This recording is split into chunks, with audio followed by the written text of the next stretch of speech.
Wait, when did we get an adult? What do you think about Thunderbird? Yeah. All right. You got me? Okay. So we left off last class talking about Thomas Paine and his pamphlet Common Sense. So we're going to expand a little bit on that today as we move into the Declaration of Independence.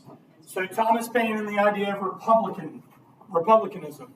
So Paine argued that there should be a republic in America, where representatives, senators, governors, and judges should gain their power from the consent of the people, basically allowing the people to do what?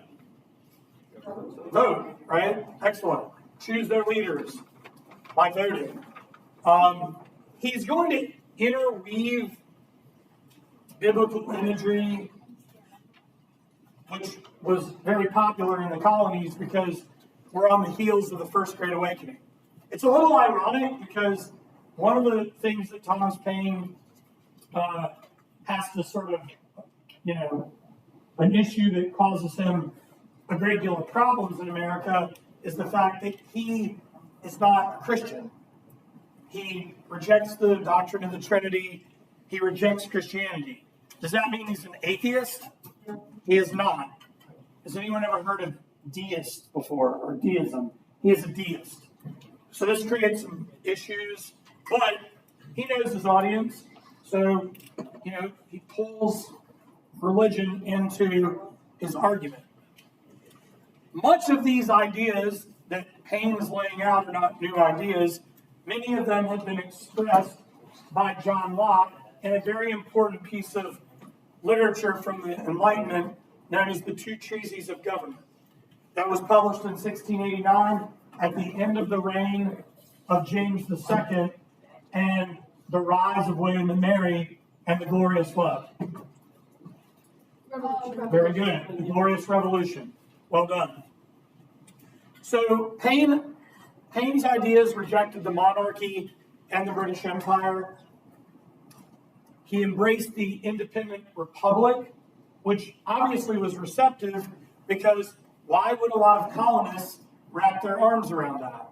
What had they already had in place in most of their colonies for a very long time? Very good. They had their own representative governments in place. From Massachusetts all the way down to Georgia, representative governments had been put into place from the dawn of their existence. House of Burgesses in Virginia. Even think about New England.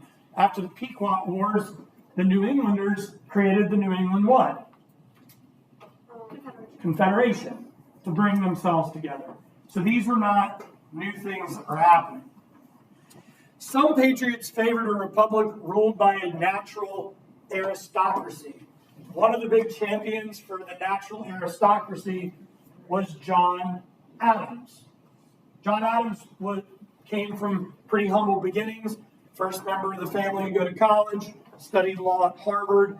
John Adams' point of view on all this was we should have a country not where it is about your birth order or who your parents were or who your grandparents were.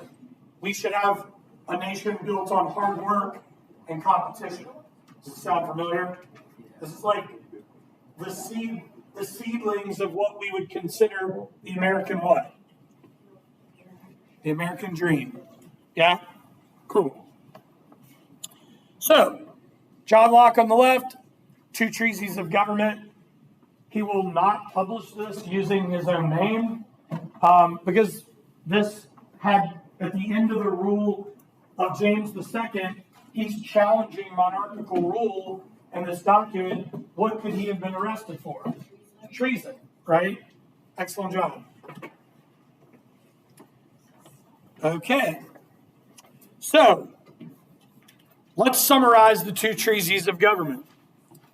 Just talk a little bit about what this is all about, the gist of it. All people are free, equal, and have natural rights of life, liberty, and property that rulers cannot take away. Jefferson removes property and puts in what? Pursuit of happiness. Very good. All original power resides in the people. They consent to enter into a social contract among themselves to form a government to protect their rights. This is something that is very much applicable to your daily life. You participate in social contracts constantly. We are in the midst of a social contract. Yes? And if you don't understand what I mean, you will. You walk in the store, which makes me very happy because it seems like most everyone wants to be here. And I teach you. And how am I paid? Who pays me? You. Your tax dollars pay me.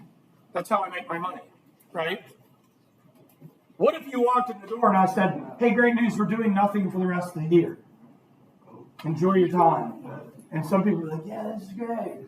And then over time, you all collectively would probably start to say, what am I doing here? Why am I wasting my time? I'm doing nothing. And this guy's getting paid with my tax dollars to do nothing. Would that start to bother you a little bit? Probably. If I'm not doing my job, what should happen to me? Yeah, get rid of me, right?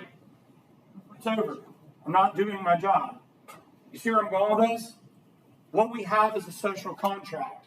Just in this room. You show up, I educate you, you get your money's worth. I hope you feel like you get your money's worth. All right? In addition to this, in return, the people promise to obey the laws and rules established by their government, establishing a system of ordered liberty, which I'm very happy because you all are a wonderful group and you all adhere to the rules of ordered liberty. You meet my expectations. But this is a two-way street, right? Because I have expectations of you, but you also have expectations of me. Does that make sense? Now, if the social contract is broken and ordered liberty is not in place, then we have trouble. Again, there's so many parts of our lives, not just as citizens of Virginia or as citizens of the United States, but in our communities, these principles apply. Is that helpful? Okay, cool. Government's powers are limited to those the people have consented to give to it. Whenever government becomes a threat to the people's natural rights, it breaks the social contract, and the people have the right to alter or overthrow it.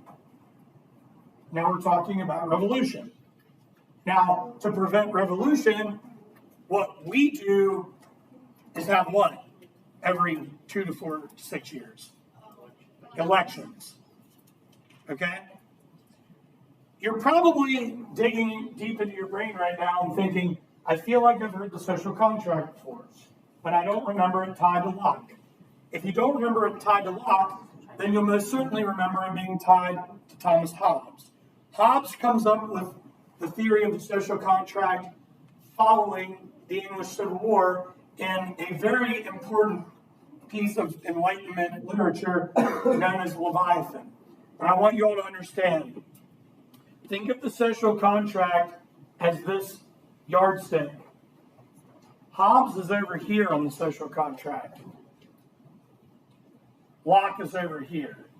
Okay? This is going to get a little bit deep, but these thoughts and theories about the way in which people are tied to their rulers and the way that their government and their rulers are tied to them is on different spectrums. And then you have people that are in the middle.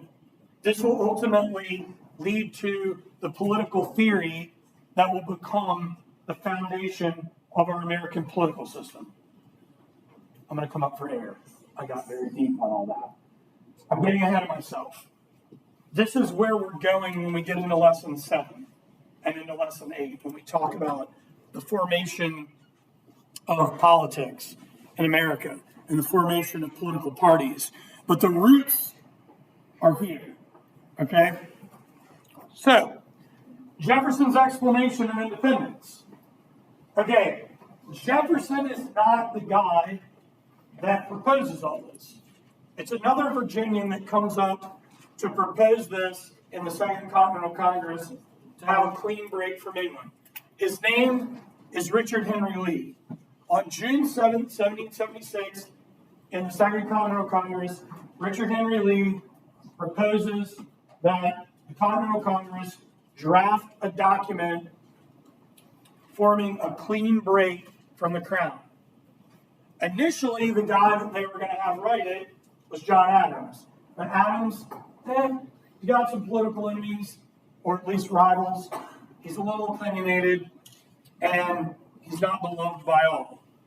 So Adams sort of pivots and says, okay, I'll help, but why don't we have Jefferson, the young Virginian, write this?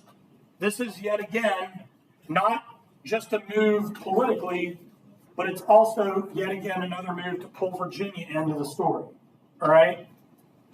So in Philadelphia, from about mid-June to early July, Jefferson's going to write the Declaration of Independence with his committee of 4 others. Ben Franklin, John Adams, Roger Sherman, and Robert Livingston. However, the heavy lifting was mainly done by him, Adams, and Ben Franklin. As you will be able to see, there are mainly 3 works that inspired Jefferson in writing the Declaration of Independence. The first would be Common Sense by Thomas Paine, which we've already discussed. The other would be 2 Treatises of Government written by Locke that we just discussed. And there's a new one on the scene that I would like for you to take note of because I'm going to explain it in more detail in lesson 7. And that is, who mentioned George Mason earlier? Yeah, George Mason's Virginia Declaration of Rights. I don't know if you realize this, but the Virginia Declaration of Rights is almost a month older than the Declaration of Independence. Yes. It's not. I want you to add it. This will ultimately become the blueprint of what important document that guides our individual rights later. The what of rights? The Bill of Rights. That will be the blueprint for the Bill of Rights. Okay? So, Jefferson's explanation of independence also upheld the natural rights of humankind. It's approved on July 2nd, but they decide to revise it. On that day, Adams will say, this will be a day of fireworks and celebration and sport and festivity. Not so fast. 2 more days of revision, which upset Adams and Jefferson and a lot of others, and that's why there's not a lot of people there on the 4th. It's a packed house on the 2nd. And that crew is why we celebrate Independence Day, not on July 2nd, but on July 4th, because of 2 extra days of revision. Independence Day. Here we have Jefferson, Adams, and Ben Franklin framing and drafting the Declaration of Independence in Philadelphia. Any questions? Is everybody good? Cool. So, I'm not going to do what often happens in like 4th or 6th grade where they're like, I want you to learn the Declaration of Independence verbatim and be able to recite it. We're not doing that. What I think is important is to take parts of it and explain it. Okay? So what we're looking at here is the preamble. Okay? We hold these truths to be self-evident, that all men are created equal, that they are endowed by their Creator with certain unalienable or inalienable, tomato, tomato, potato, potato. These are rights that can't be taken away. Rights that among these are life, liberty, and the pursuit of happiness. Sure. Go to that right now. Well, I want to explain it. Yeah. Okay. There's an interesting component as to why this gets revised for an extra couple of days. One of the biggest sticking points was the issue of slavery. Missed opportunity. Why not make a decree to abolish slavery now? Greed and racism. Whether we want to admit it or not, it's what it was. So they hold off on that. That was actually debated, whether that was going to be part of it. Another interesting component here, Abigail Adams, one of our founding mothers. She writes to her husband, John, do not forget the ladies.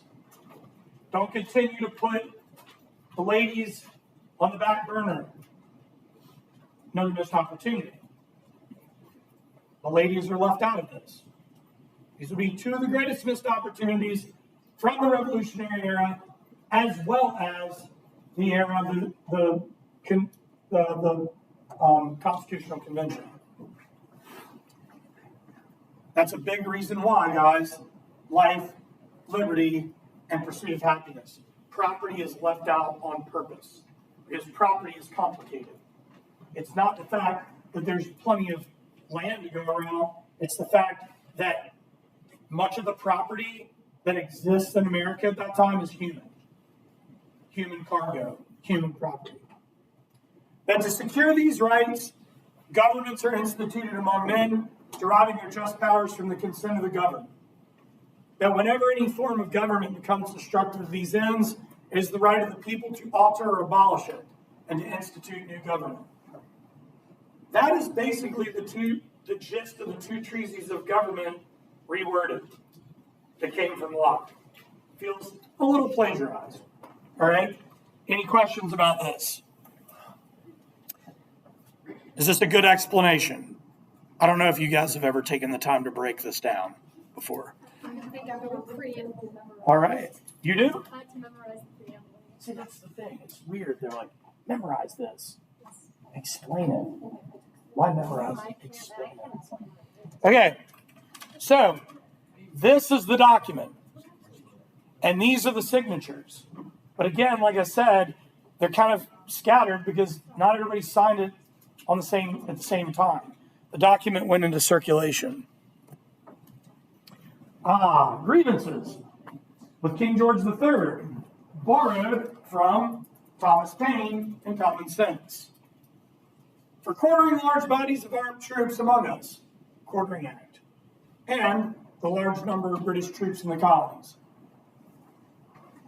For protecting them by mock trial from punishment for any murders they should commit on the inhabitants of these states. That's in reference to the Boston Massacre. For suspending our own legislatures. House of Burgesses was disbanded by John Murray Dunmore. The Massachusetts legislature was disbanded as a result of the Intolerable Acts. For cutting off our trade with all parts of the world, navigation laws. For imposing taxes on us without our consent, Sugar Act, Stamp Act, Townshend Act, Tea Act, on and on and on. Declaratory Act. For transporting us beyond seas to be tried for pretended offenses. This is actually a two-parter. One part of it refers to Ben Franklin being put on trial in England by the Privy Council, which obviously went nowhere, because what are you going to do? Execute Ben Franklin? Like, that's not going to be a good look. And the other is the Admiralty Courts that put smugglers and other accused colonists on trial outside of the colonies. Hey, Hey, how are you? how you doing? Come on through. All right. So like I said before, good to see you. It's been a year. It's been a year. Yeah. Like I said before, if you are looking at this Trumbull painting, when he unveils this, founders like John Adams are furious. Are we good? Uh-huh. Awesome. Take care. See you next year. All right, take care. Have a great one. You too. The fire marshal. She's been like, we have bumped into each other once a year for like the last 27 years. Yeah, he's just making sure we're okay. What's different with the ceiling conditions? Yeah. Yeah. He's just making sure that we're not going to burn the place down. Yeah. And I got hardly any outlets here, so it works out. So when Trumbull unveils this guy, people like John Adams and a number of other founders that were still alive, that were involved here, were not happy. Because that's not how things looked on the 4th. That's definitely how things may have looked on the 2nd, but certainly not on the 4th. This, see this right here? That would have been about the attendance on the 4th. Not a lot of people left there on the 4th. Oh, so not long before this, like Great Britain had become unified. So we have the British Jack, right? But that's the old English flag there. Yeah. What's really interesting too is the first continental flag that they developed was a 13-stripe flag with the British Jack. And they were like, oh, this is a little confusing. Like, why are we using this? So that's why we adopt that back there. The colonial flag with the 13 stripes and 13 stars. And then we just keep the 13 stripes and we just add stars. Yep. All right. Loyalists versus patriots versus loyalists. The American Revolution was a war within a war. All right. The population in the early period, it's about a third, and a third. A third patriot, a third loyalist, and a third neutral. By the end of the war, it's still like a fifth loyalist over the course of the entire war. Now, the patriots will gain more momentum as the war goes on, or at least more support. There are patriots who supported rebellion and were often called Whigs. This is in reference to the political faction of members of Parliament that supported independence, people like Edmund Burke. There were loyalists who supported the king and who often went to battle against their neighbors. The loyalists were often called Tories, which referred to British conservatives like that supported the war. There were moderates sort of in the middle that had to either choose a side. The group that is really put in a tough spot are African Americans and Native Americans. Some Native American tribes don't choose sides. Some Native Americans do choose sides. African Americans, same deal. Many 25,000 African Americans served in the war effort, either on the British or the American side. Many of which gained freedom, but not all. Again, missed opportunity. Quakers remain neutral pacifists, but there's an interesting caveat to the Quakers because a lot of young people served in this war, had that rebellious feel. And a lot of Quaker children defect from their communities and go on to serve as some of our top military commanders in the Revolution. I mean, who's had a rebellious streak in their life, right? We can all agree. I was really upset my parents once when I came Mohawk. Cross country team, we all shaved mohawks, heading into districts. Totally forgot that was right before the family picture. I'll see if I can hunt that down for you guys. My mom's still super pumped about it.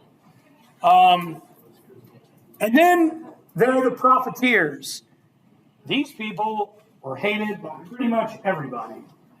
They were mainly smugglers who sold to the highest bidder. Sellouts. Yeah, total sellouts. This happens in every war. And they're just basically trying to appeal to their pocketbook. And this was particularly devastating at Valley Forge in the winter of 1777, 1778. Okay, So a handy dandy graphic organizer. We got Patriot Loyalist Venn diagram. On the left, Patriots most fought in the American Army, led by the Sons of Liberty, Continental Congress, led boycotts and protests. There we go. Nice, Joey. Thank you. Loyalists, some fought in the British Army, worked for the king. They also benefited from the status quo. Like if you were a wealthy merchant, you benefited from the British, you'd have a pretty hard time breaking away. Sometimes they left to go back to Britain. Both groups, hang in here with me, faced harassment from each side. Both groups were colonists, and they both tried to convince each other to join.